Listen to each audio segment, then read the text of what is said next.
right, what's up, college football fans, quarterback fans? Welcome to another QB Spotlight video. In this video, we're talking about what Florida quarterback Graham Mertz needs to do against LSU this weekend to pull off the upset, what kind of throws he needs to make, and just what type of, how he needs to run and manage the offense to pull off the upset against LSU and continue to be one of the quarterbacks that has a good game against LSU's defense. If this is your first time tuning in, we thank you. QB Spotlight is just a big quarterback hub. We talk all things quarterback, specifically quarterbacks in the SEC, and we really spend the majority of the time not just breakdowns and previews and recaps, but we'll be talking about recruiting and just any SEC quarterback topic is all fair game here. We also have interviews that quarterbacks will come on and share their experience. So if you like that type of content, please consider subscribing. So Florida, LSU. As of right now, this is Tuesday night I'm filming this, so depending when I put this out, Florida's only, Florida is a 2-touchdown underdog, like I think 13.5 right now, and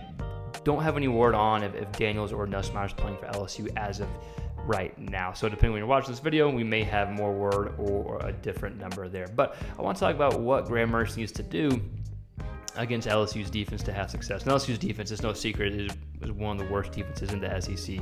We've kind of seen that week in and week out, them give up big numbers to pretty much most every quarterback they play, right? But for Graham Mertz, I think it comes down to a few different things. But it comes down to, as far as if we're just going to talk about just performance overall, the performance, how he played against South Carolina, I think is probably how he's going to have to play against LSU to win this game. I imagine LSU having success offensively with or without Daniels. Again, they're arguably be the best offense in the SEC, and if Daniels didn't get hurt, then who knows how that game maybe ends up in Tuscaloosa, right? So I imagine that LSU is going to be able to put up a lot of points, and that Florida is going to need to keep up. So he's going to have to have a South Carolina-like performance. We had over 400 yards passing, I think 4 touchdowns, just had a huge mega performance. So how does he go about doing that? Well, I think you're going to have to take some vertical shots, something that they weren't really able to do a lot of against Arkansas at all, actually. You got to take some vertical shots and complete those shots. He only has 15 completions where the ball is thrown 20 yards or more in the air. And while Milroe only had 1 of those type of deep throws against LSU, he was very accurate underneath.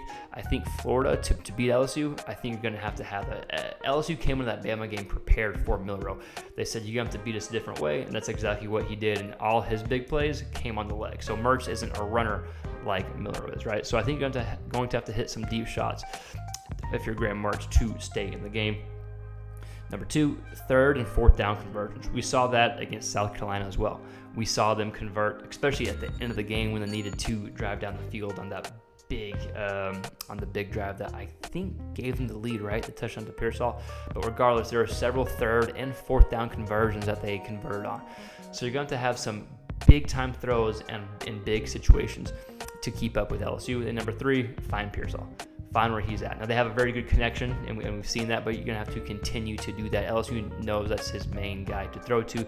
They're going to try to take that away. If they do take him away, that's fine. You find other people, but I think to win the game, at some point, you're going to have to find where he Pearsall. And I also have down here middle of the field type throws, like intermediate type throws, whether it's to the middle of the field or outside. I think intermediate throws you have to hit as well.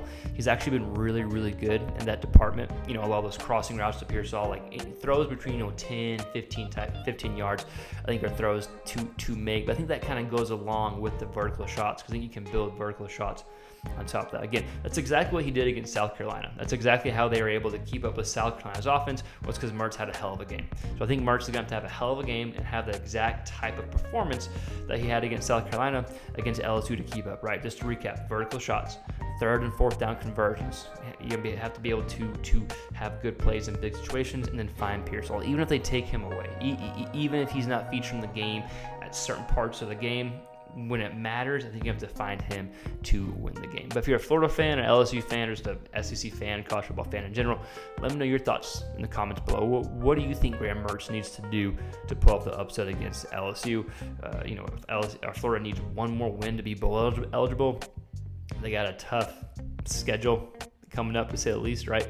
With Mizzou, LSU, and then of course Florida State at the end of the season. So LSU or Mizzou is probably going to be their best chance, right? They have a chance in every game, without a doubt.